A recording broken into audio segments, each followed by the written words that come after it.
at the flow of the Maimon. So Ve'erah,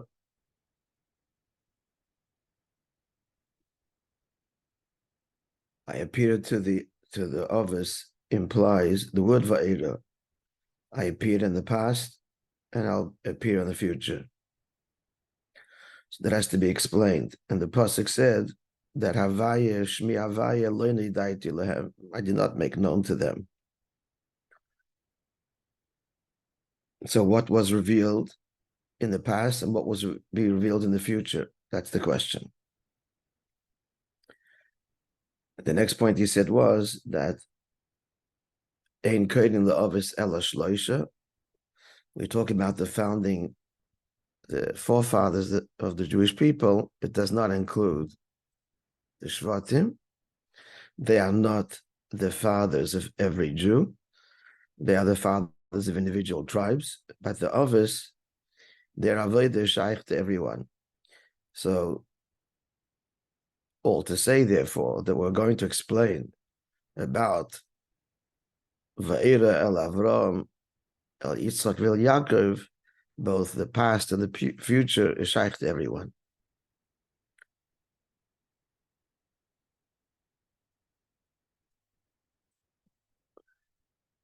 Understand this.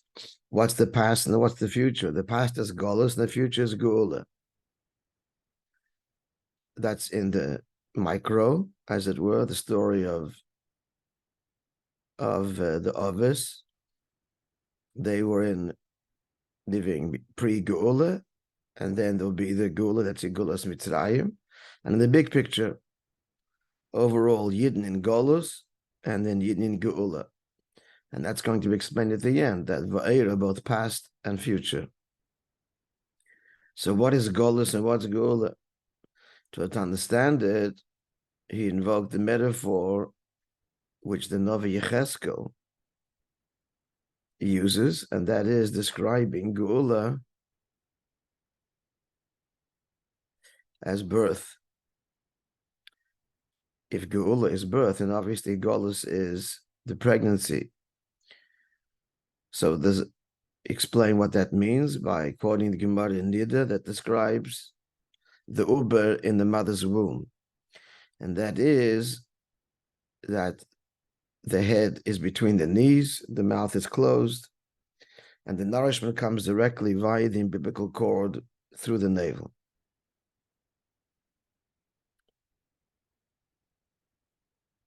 And then when the child is born, it's known that the child cries. So what's the crying?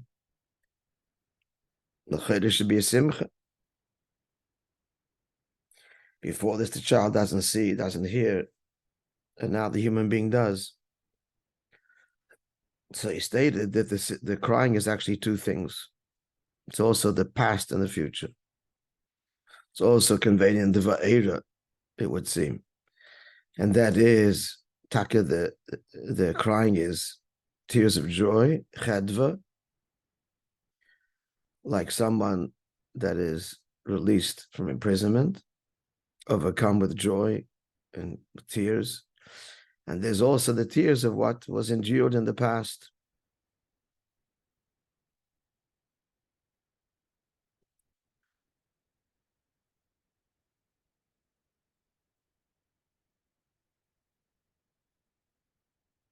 And then, once the child is born, so what comforts the child is the mother nurses the child.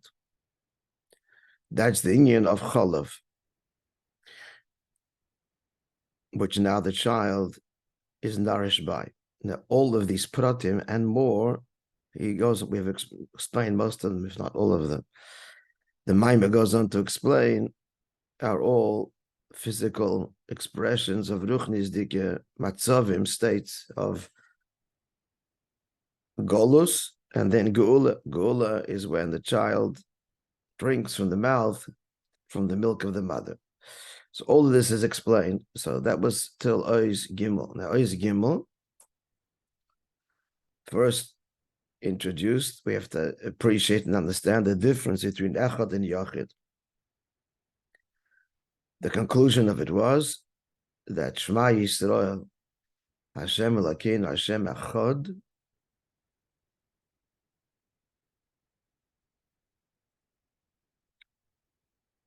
So what are we trying to do there? That's Yichud Ilah. The Yichud Ilah is to draw the Yochid into the Echad. Meaning, Yochid addresses the exclusivity and absolute truth of the Eibishter, beyond Creator. God decided to create, and therefore a new matzav emerges. The matzav not of Yochid anymore, but of Echad. He's one, but there's two, and there's three, and there's four, and there's you, and there's me. So the Avodah is Shema Yisrael Havai L'kein Havai Echad. The Yichud Ilah is to draw into creation this truth that notwithstanding creation, the truth has not changed. God's the only reality, and that permeates and is expressed and should be expressed in every detail of creation. Ches, in the seven heavens and the earth, and Dalet, the four directions of space, that all of it is permeated with Yochid. That's the Kavanah. There's a beautiful arichas here, and that creates peace and harmony. Because in the world of Echad, there's division. There's the Midas, starting in the divine, the seven Midas, the six Midas. And then not only are they numbered, there's numbers. Numbers. That's already division, and that's the fact, the origin of all division, is that there's a number. Something starts and ends, and something else starts, but that ends. Not only are there numbers, but they're in conflict. The Midas are in conflict. So the avodah is to bring peace. Torah was given for no other purpose other than to make peace. And the peace is between God and creation. And everything else will follow. The Mamshech, the Atzmas HaMaitzel, Yochid, into creation, and the mashal he gave with the disciples that because of the different orientations will argue over the svara heard from the master. They have a question, and when they go back to the master and he speaks, they completely bottle, both of them, and they hear it without dissension at all. But then when they leave him, so they argue again. The Maimon doesn't address this beautiful and perplexing, somewhat nuance. So what's been achieved, for heaven's sakes? If the only peace is when they're standing in the presence of the king, of the master. And then he says, they go back and they're divided. The answer to that question is the whole Maimon of h'tשכ that the Rabbi gave before Gimel Tammuz. But in general, we understand the idea. It is dafka. That's the point, is to bring the Yochid into the division of Echad. Which in the end means that they're both right. That the Yochid expresses itself in Shammai and in Hillel. Equally and simultaneously. That's the ultimate. The ultimate is the fusion, as it were, of Yichud Ilah and Yichud Tata, the lower unity, which is our perspective. Das Elyon, das Tachten, Bittul b'Mitzius and Bittul Ayesh. Right? The big subjects in Chassidus.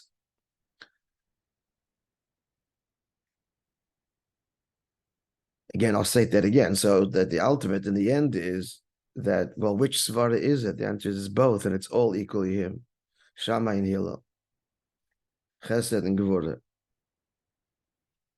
But that is all when Lasid Lavai.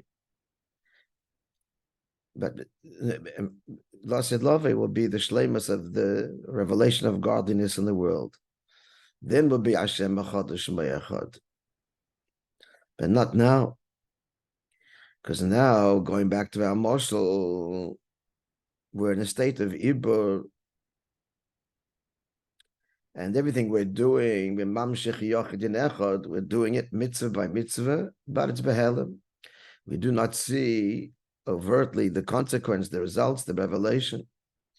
We do not see our signs and wonders that are present and as I explained, that simple meaning Oisisenu is the signs that God does for us, but Oisisenu also means that which the Giluim that we effect. Ois, a letter again, means Gilui. We don't see what we're affecting, and we put on film, and we do Iskafi and Kabbalah Soil, etc.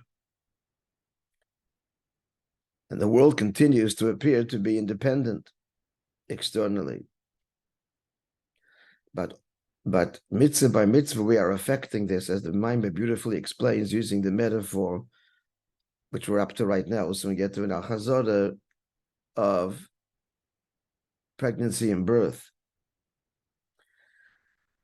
But when will be the Shleimos will be in the birth. So now, revisiting all the pratim, looking at Ois Dalet. So the first thing we quoted from the Gemara in Nida was what? That the head's between the knees. What does this mean?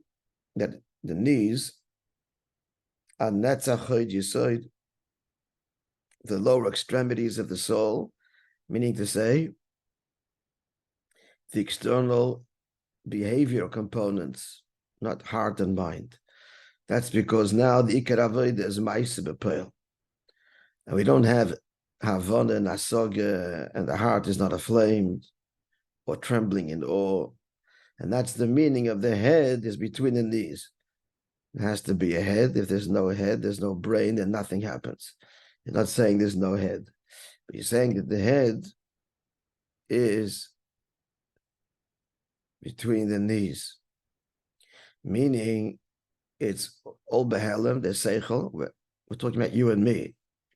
The seichel, kavayochel is a menshia, with the mind and the heart, but it's all extremely.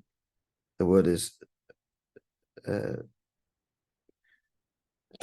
goy class. That Chabad is invested in Chagas, and Chagas is enclosed in Nehi.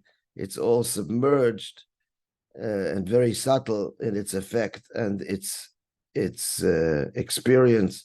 And the whole Seichel and the Midas is all behavioral. It's all just enough to fuel behavior. So it's Katnes Bilvad, and it's only what's Shaykh to Maisa, and in a very, very concealed way. And what do you see in our Avodah? You see heart, you see mind. No, he puts on film, he davens, he says the words, he says the inyonim, he does the inyonim, and it's obviously because there's the mind and the heart is fueling it, but in a way that is completely concealed, submerged, is a better word.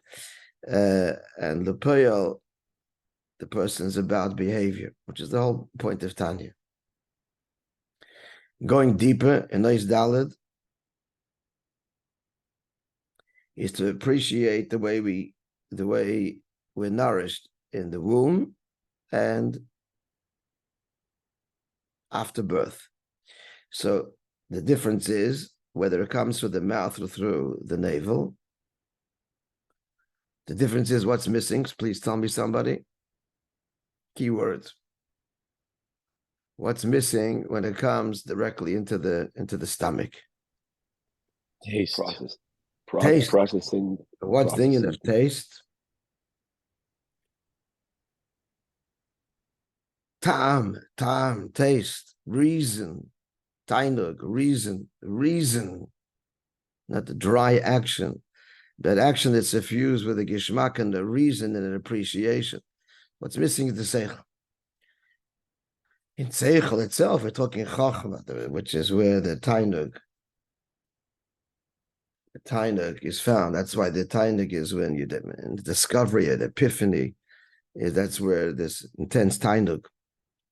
There's also another level of tainug that happens dafka in bina, even after the epiphany, but when it's finally the fulfillment in having fully grasped the idea in all of its detail. But the Ikar Tainug is in Chacham.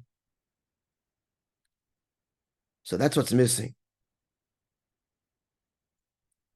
So what this interesting thing here, and I don't see any sources, but I'm sure it's it's in many places that the physical taste of food as many comes out from learning Pshat correctly. The Chayr is saying it pretty explicitly that food has all kinds of nutrients. The taste component of food is what nourishes a human being's intellect, which is all about time, reason, and taste. Which is interesting that the Lashon HaGemara Chassidus brings is the Ein Tinik Yedei Likris Abba Ad Sheyitem Tam Dogon. Right, a famous quote: "A child can't recognize father, have this discernment until he tastes the taste of grain, not till he eats it, till he tastes it." So whatever that means scientifically, I don't know if science has caught up to this yet at all. So it's one of the discoveries that will happen when Mashiach comes. How the taste component of food, the tam, is the moker at tainug. Its moker is the tainug of the other way around. Well, both. What we're saying here is that it's what nourishes the intellect, the capacity to understand and have reason, and therefore gishmak, derive pleasure. What's about people who can't smell or taste? What's about people who lose their smell and taste? I can't hear you. Just what? What's about people who lose their taste and smell? So they don't have any pleasure in chokhmah? No, they do, obviously. Yes, I don't know. I can't explain it. It happens, but they don't feel the timing. What happens with pneumias? The brain's still nourished by those. Taste, the physical taste is a component of the food, of the nutrient. It's part of its makeup. It's an actual physical component. So it's present whether he actually tastes it or not. It's there, and it therefore nourishes the seichel. Adarabah, the Alter Rebbe took away his taste in the Michael Gashmi. Why? Now we have a deeper understanding, Taki. Because the Alter Rebbe, where'd it go? What do you do with it? He's blocking something that God created. He's Adarabah. For the Alter Rebbe, the taste of the Michael Gashmi was nothing other than to nourish the time in Seichel, and that's where it went, without any distraction. Then why did he criticize? How do you explain the critique of somebody brought a shmek tabak and he said there's one because he says don't be mahader in the Tanugim Gashmi. That's what he said. Okay, I heard it differently. That there's one a. You don't unstoppen. It's there anyway. We don't have to aggravate it. So then he said, I'm running ahead a little bit. So let's go back to this beautiful elaboration detail. So Chachma bin of the mind, again, the faculties of understanding that give taste. Again, it's noteworthy that the Hebrew word for reason is the same word for taste. So whereas it manifests, it's the throat and the palate, which is quite literally located in between the heart and the mind.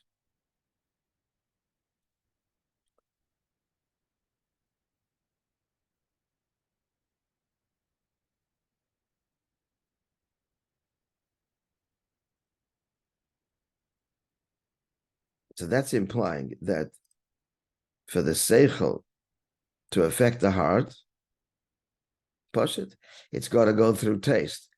For the heart to be moved, you have to understand. You can't love something you don't understand. You can't be in awe of something you don't appreciate or understand. So for the heart to be inspired by the moyach, so there has to be the palate and the throat. Interesting, the throat. What's the throat? It's the palate that tastes. But it's interesting, it's also the throat. At any rate, so that's one thing it's required to go from seichel to the heart, is to understand. It's that component that stirs the heart. And another thing is that the food has to be ground by the teeth. And what's the teeth? The teeth is also connected to Chachma, the 32 paths of Chachma. Lamba based in the Siv is Chachma, there are 32 teeth, which we explained at the 10 Sfiris and the 22 letters of the Aleph Beis.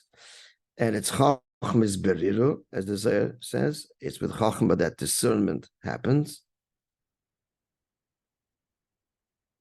That's why Havdalah is said Dafke in the bracha of Atachin in Adam Das. Without Seichel, there's no discernment. So, I mean, in Das Havdalah Menayin, in the words of the Gemara, if there's no Das, how can there be Havdalah, distinction, discernment? So, likewise, a person to understand something, teeth, he's got to chew it over many times and divide up the idea into all of its parts, that all of it is understood and grasped, and it's all harmonious. And that's how the idea becomes nisbara, clarified and clear by breaking it down. And that's how one comes to grasp it truly and to remove any extraneous ideas, that they are being pure and true.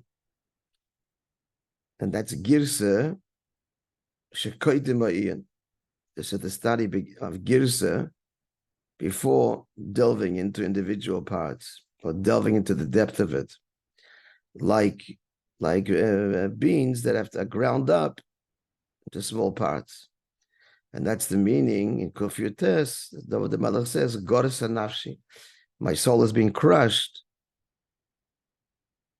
Here he explains it to mean that this is the union of Seichel that takes apart and dissects the concept so that it can be fully grasped and properly internalized. And from there, therefore, it goes into the stomach.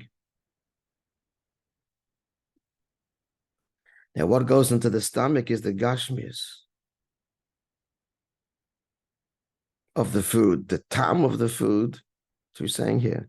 The tam of the food nourishes the seichel.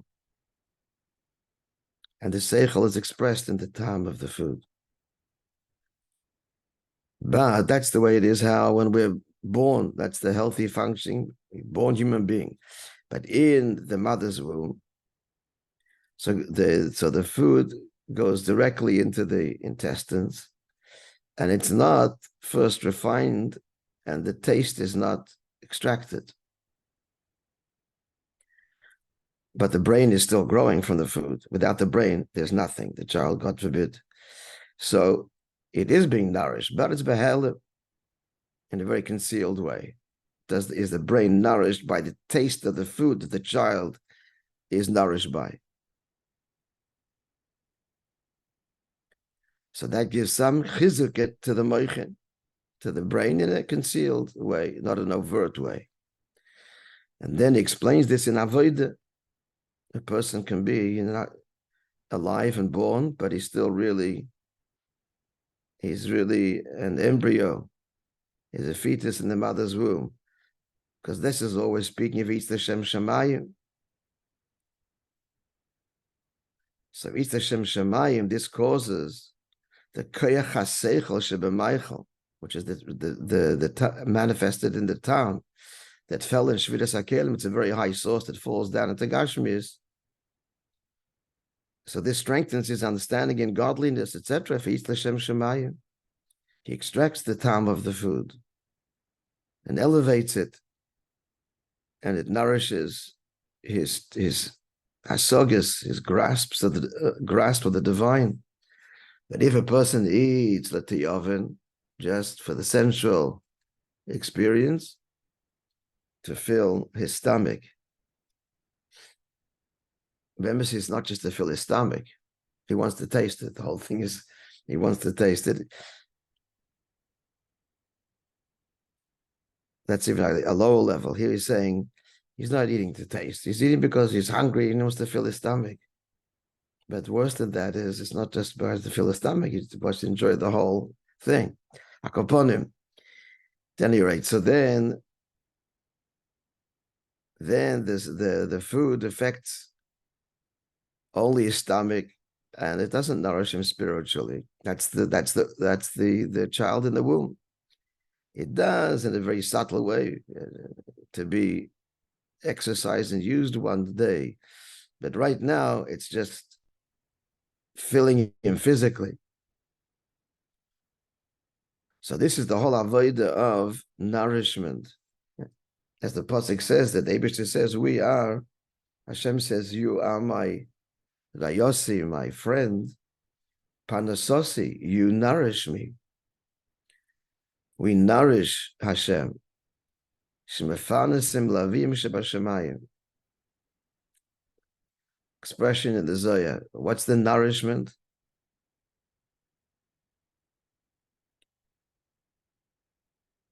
So what should the nourishment be? That we draw, Poshet, we draw that the tainug in the likus, we experience and draw that down here in this world. And we nourish the world, we suffuse the world with godliness. This is the yochid drawn into the echad. My world is starving, says the Eibishter. Only you can feed it. So that's the whole union of Panasasi. That's food, that's mozen. Torah mitzvahs is Hashem's bread and water. Concluding it all, but so this is all a pregnancy state in Zman HaGolus. Why? Because the Ikar Avodah is Ma'aseh B'Poel. And we're getting the nourishment directly into the intestines. But nonetheless, there is the chizuk, a little bit of the chizuk of the moichen and the midas in a concealed way, and they inspire to the extent that we can be motivated to do Ma'aseh B'Poel, but missing the true delight in godliness and the true emotion. That's the way it is in Zman HaGolus. We started learning already now. However, something else is going on. Let's start this again. I don't think we finished it. Let's start Omnum again. Okay, we followed the summary, more or less. Yeah? Yes, bottom of 342. I'm sorry, my hearing is short. Bottom of 342. Yeah, Omnum. So let's go further. So till now, it's like a pretty woeful situation. He says, no, there's a bitter godel. There's something else going on. There's a big process of refinement and that's going on. And that is we're producing the milk. We're producing the milk by which the child is comforted and nourished after birth. And that's the inyan of dam nekar v'naseh chalav. Right? The Gemara in Nidus, Rabbi Meir Taka, that the milk that the mother, by which the mother feeds the child, this is from the blood, the dam nida. It spoils, which means a kind of bitter breaks down, and it becomes chalav. And I mentioned to you that's one of the reasons of the isser of basa b'chalav, because once you take the milk and you cook it, you fuse it with meat, which is the carry of the blood that held the blood. So the milk turns to blood again, the blood property. So I told you yesterday, so that's the reason. What's the problem with the meat and milk? It's really the of dam. Akoponim. So when does this happen? When is the milk produced? It's during the time of Shadam Nekar B'Shasa Ibur. So it's during the pregnancy, when she's not menstruating then. And what's happening to the blood? It's producing the milk. So it becomes the milk. This is the avodah of golos that produces the cholov that we will experience when Mashiach comes. So putting this into context, everything we've explained till now,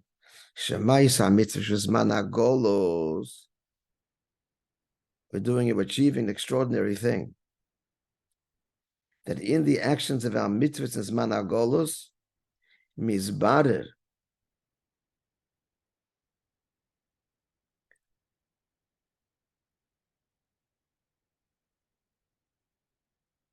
there's this refinement, just like hamaychol, like the food sheicheles ha'em v'nepach l'dam. So the food that she eats becomes her blood, and that becomes the milk. Umidam zeh, that's all happening in zman hagolos. The process of the blood being transformed into the milk. So this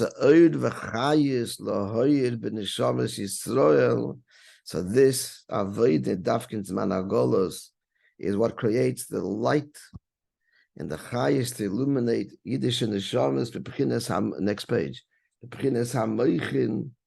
To have this more Lord Tzdeis Hashem, the world filled with the knowledge of Hashem, in grasping and seeing godliness. When Mashiach comes, ketinduk, like a child, now it's through the mouth, taste, the head, the brain, the throat, and then v'nichnas b'meivet descends down to the stomach, l'chazek ha'moichen shalei, to strengthen the moichen. So this is several stages. Number one, v'yin moichen di'anika. So now the brain is being nourished in like in a nursing kind of way, because we're just developing the child, just born. But from moichen di'anika, implies that the brain is being nourished by something else. It's not yet independent. The godless, an expanded, mature brain that is its own, as it were. Inika also implies just a little bit of inspiration, but the godless, tremendous understanding that happens as the child develops from the milk of the mother. And how was this all produced? From the blood of Nida, the blood that during the pregnancy is transformed into the cholov. Shekol zeh nasa de birurim shvizman hagolos. This is all through our avodah of elevating the world in zman hagolos. We're transforming it.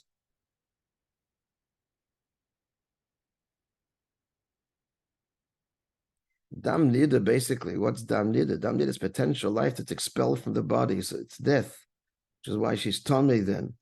But in zman hagolos is the pregnancy. And what are we doing? We're turning death into life. The dam becomes the cholov. Shenim shal ibud, compared to pregnancy, shezayin dam nerka v'nasa cholov, that the blood nerka like decomposes and becomes the milk canal. That's the whole avodah of his skafi and his hapcha in zman hagolos. All right, we'll continue this Be'ez Hashem with God's help tomorrow in person. Why don't you just finish off the next couple of lines? You have 3 minutes. No, I don't want to hurry it because it's already just before 7. It's Thursday. Guys got to be ready for daven with the min just out on time. Okay, it's beautiful. The pchia, the crying. Okay, sorry. We'll finish tomorrow.